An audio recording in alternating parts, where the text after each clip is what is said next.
नमस्कार विद्यार्थी मित्रांनो, आज आपण व्याकरणाचा एक भाग बघणार आहोत. विरामचिन्हे. पाठ सादरीकरण VR जाधव, मराठी विषय शिक्षक, जवाहर नवोदय विद्यालय, शेगाव, जिल्हा बुलढाणा.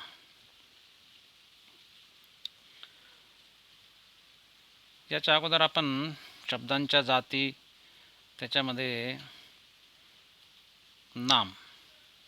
नामाचे प्रकार हे बघितलेले आहेत. आज आपण विरामचिन्हे बघणार आहोत. विराम या शब्दाचा अर्थ कोणाला माहिती आहे?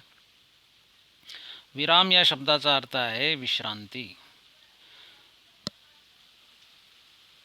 आपण सारखं चालत राहिलो तर थकून जाऊ, म्हणून आपल्याला विश्रांती घ्यावी लागते. तसं बोलताना सुद्धा किंवा वाचताना सुद्धा काही काही ठिकाणी आपल्याला विश्रांती घ्यावी लागते, थांबावं लागतं. जर नाही थांबलो तर त्याच्या अर्थाचे अनर्थ होऊ शकतात. म्हणून आपल्याला विराम घेणं आवश्यक आहे, थांबणं जरुरी आहे. विराम म्हणजे विश्रांती अथवा थांबणे. आपण बोलताना मध्ये मध्ये थांबतो, वाचताना सुद्धा वाक्य कोठे संपते, प्रश्न कोठे आहे, उद्गार कोठे उद्गारलेला आहे, त्या त्या ठिकाणी आपल्याला थांबावं लागतं आणि त्यांचे चिन्ह द्यावे लागतात.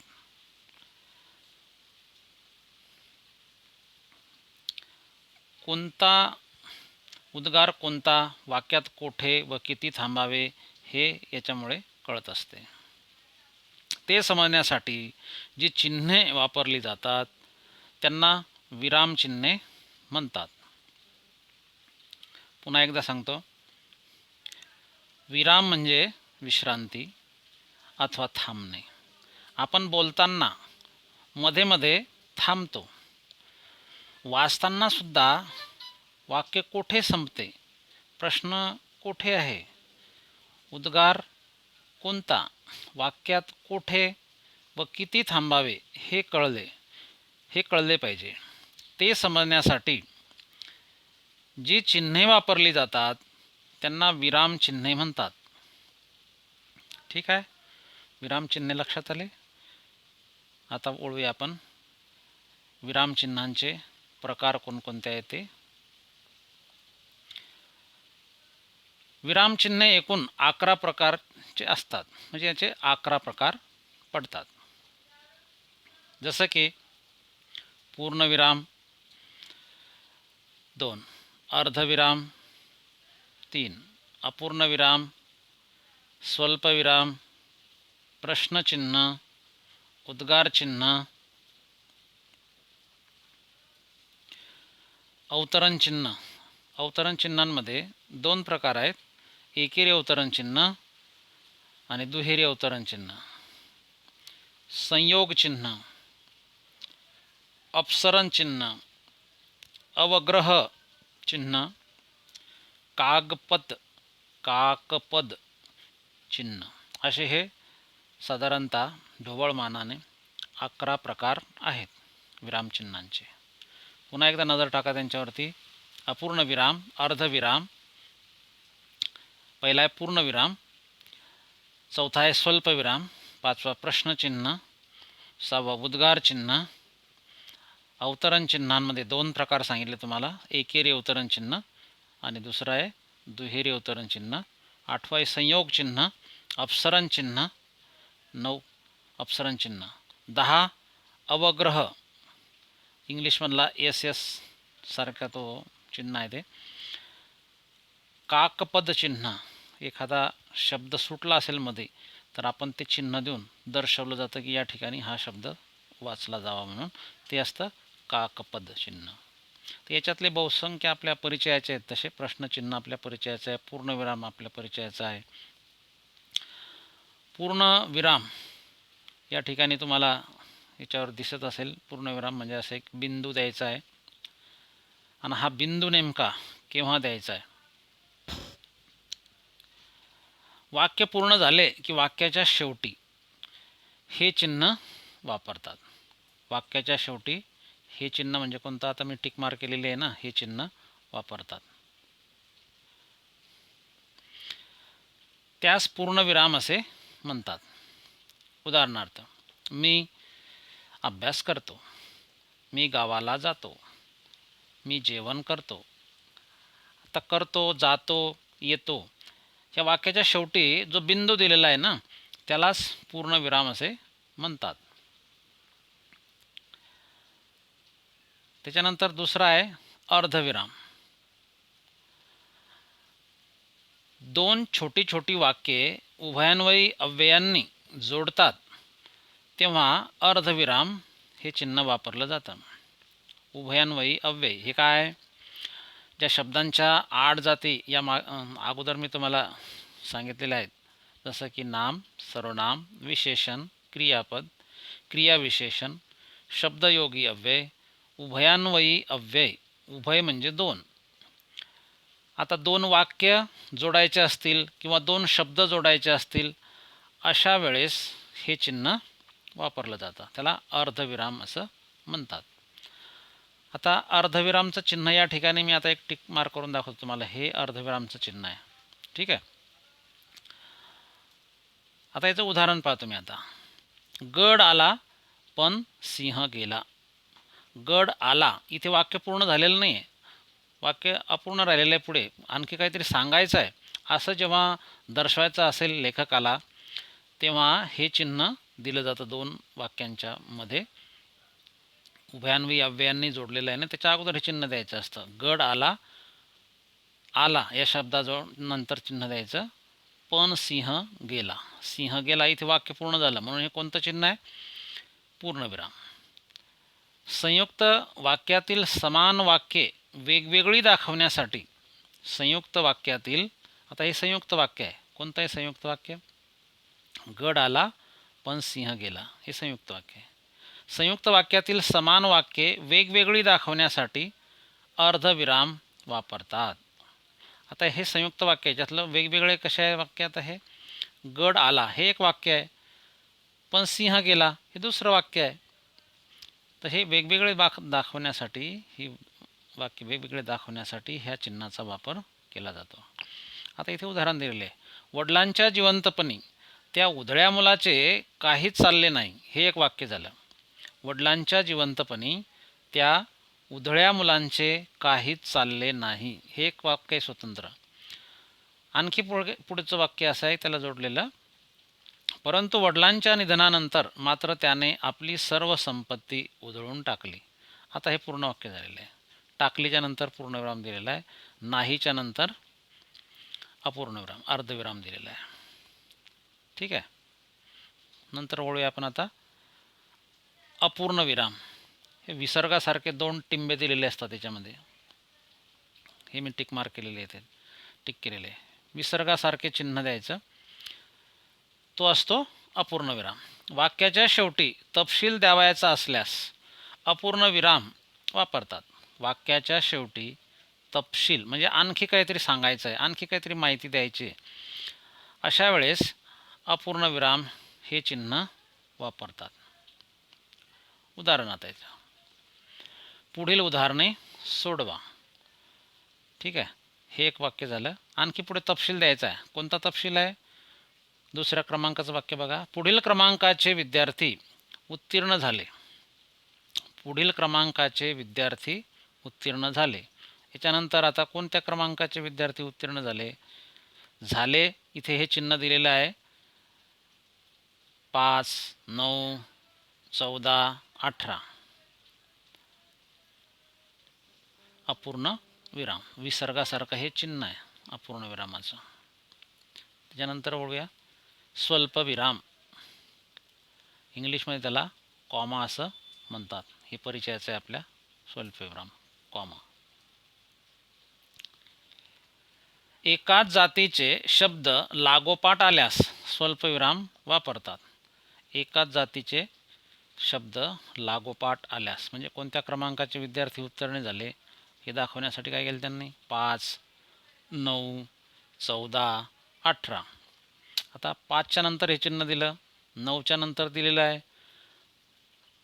14च्या नंतर असे हे चिन्ह दिले जातात. म्हणजे एकाच जातीचे शब्द लागोपाठ आल्यास स्वल्पविराम हे चिन्ह देतात. याचे उदाहरणं पहा तुम्ही आता. उदाहरणार्थ, मला वाघ, सिंह, हत्ती इत्यादी प्राणी आवडतात. ठीक आहे. मेसमध्ये गेले म्हणजे कोणकोणते पदार्थ आवडतात त्याचं एक वाक्य तयार करा, म्हणजे तुम्हाला बरोबर हे चिन्ह देता येतील. मला जिलेबी आवडते. जिलेबी, गुलाबजामुन, पुऱ्या आवडतात. आता ह्या शब्दांच्या नंतर जे चिन्ह दिले गेलेले आहे ना, ते कोणतं आहे? ते स्वल्पविराम.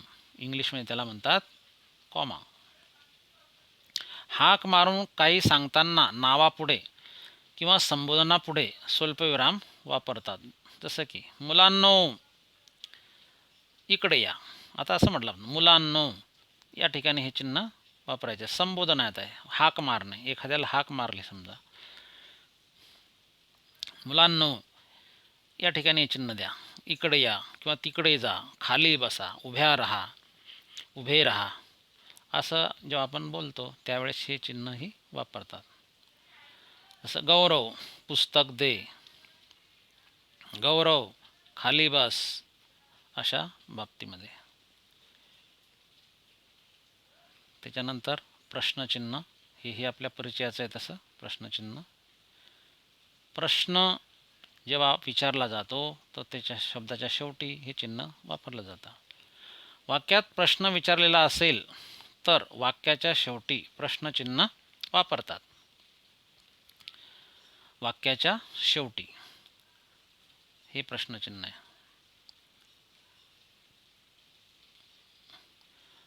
तू कुठे गेला होतास? तुझे नाव काय आहे?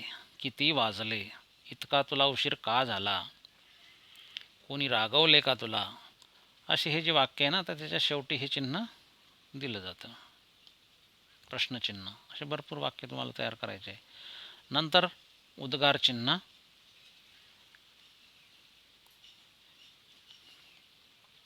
मनातील भावना आश्चर्य व्यक्त करणाऱ्या शब्दांच्या शेवटी, मनातील भावना आश्चर्य व्यक्त करणाऱ्या शब्दाच्या शेवटी उद्गार चिन्ह वापरतात. आता भावना कशा? बापरे, एखादी समजा आश्चर्यकारक गोष्ट घडली है ना, दुःख झालं, खेद वाटला, तिरस्कार, ह्या भावना जेव्हा व्यक्त केल्या जातात ज्या शब्दांनी, त्या शब्दाच्या शेवटी हे चिन्ह दिलं जातं. आहा हा हा, काय सुंदर देखावा आहे. आता आहा हा म्हटल्यानंतर या ठिकाणी ते चिन्ह द्या. काय सुंदर देखावा आहे, त्या ठिकाणी हे चिन्ह द्यायचं. बाप रे, की केवढा मोठा हत्ती. आता बाप रे ह्या भावना व्यक्त केलेल्या आहे, त्या शब्दाच्या शेवटी हे चिन्ह द्यायचं. आणि नंतर वाक्य पूर्ण झालं आहे त्याच्या शेवटीसुद्धा हे चिन्ह द्यायचं आहे, केवढा मोठा हत्ती. आता हत्ती शब्दाच्या नंतर हे चिन्ह द्यायचं आहे.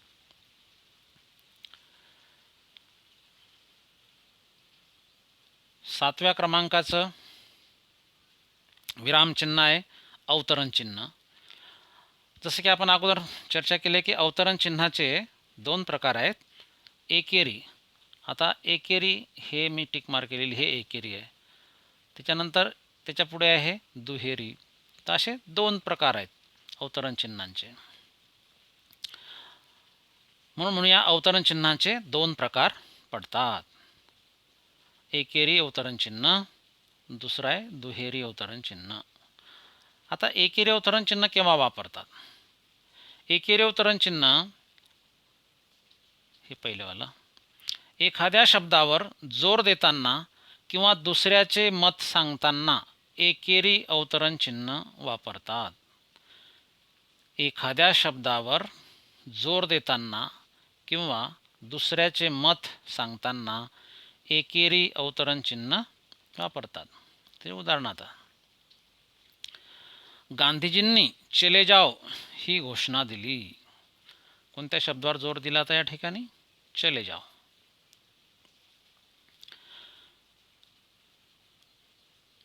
नंतर आता 8वं, संयोग चिन्ह. 2 शब्द जोडताना संयोग चिन्ह वापरतात, ज्याला इंग्लिशमध्ये आपण काय म्हणतो? डॅश. दोन शब्द जोडताना हे चिन्ह वापरतात.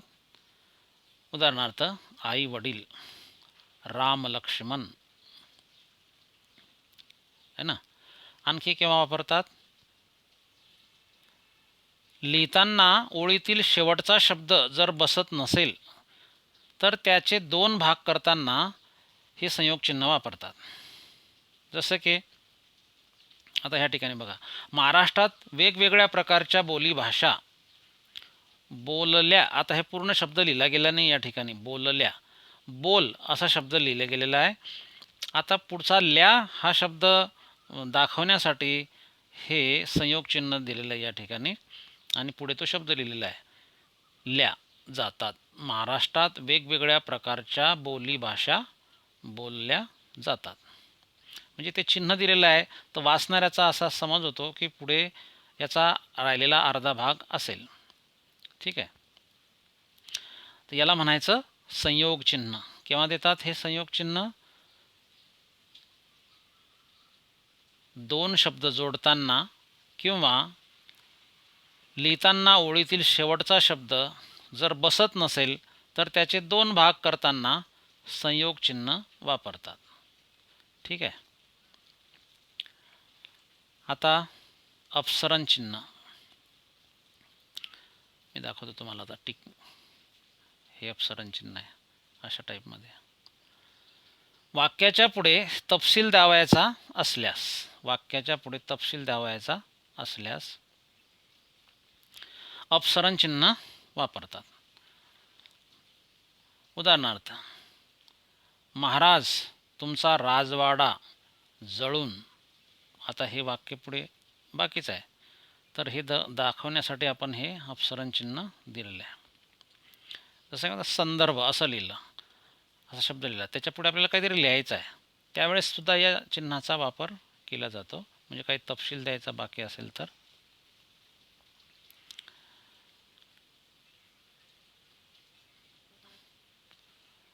दहा नंबरचं विरामचिन्ह अवग्रह, इंग्लिशमधला जसा एस त्याच्या स्वरूपाचं हे चिन्ह आहे. एखाद्या वर्णाचा लांब दीर्घ उच्चार करताना अवग्रह हे चिन्ह दिलं जातं. तसं खास करून संगीतामध्ये याचा विशेषपणे उपयोग होत असतो.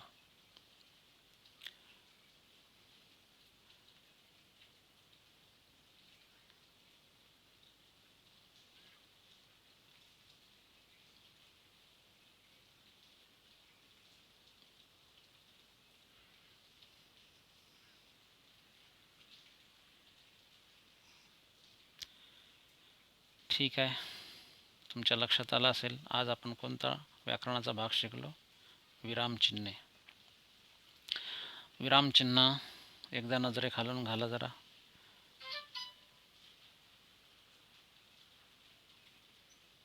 हे विरामचिन्ह नजरेखालून घालताय तुम्ही.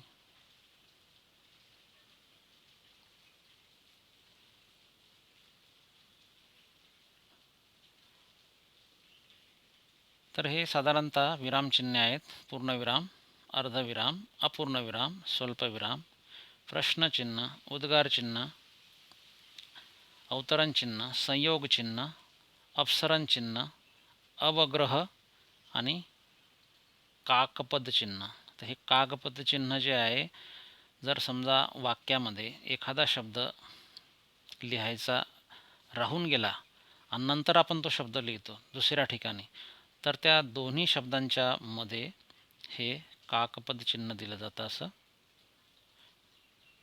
अशा टाईपमध्ये. म्हणजे पुढे काहीतरी शब्द लिहायचा आहे, वाचायचा राहिलेला आहे, हे लक्षात घेतलं जातं. तर हे होते विरामचिन्हे. तुमच्या बरंचसं लक्षात आलं असेल असं गृहीत धरतो. आणि प्रत्येकाचे तुम्ही 4-4, 5-5 उदाहरणं तुमच्या नोटबुकमध्ये लिहून ठेवायचं आहे. हे तर लिहायचंच आहे तुम्हाला, पण याचे प्रत्येकाचे 4-4, 5-5 उदाहरणं तुमच्या गृहपाठाच्या नोटबुकमध्ये लिहून ठेवायचे आहे. ठीक आहे. धन्यवाद.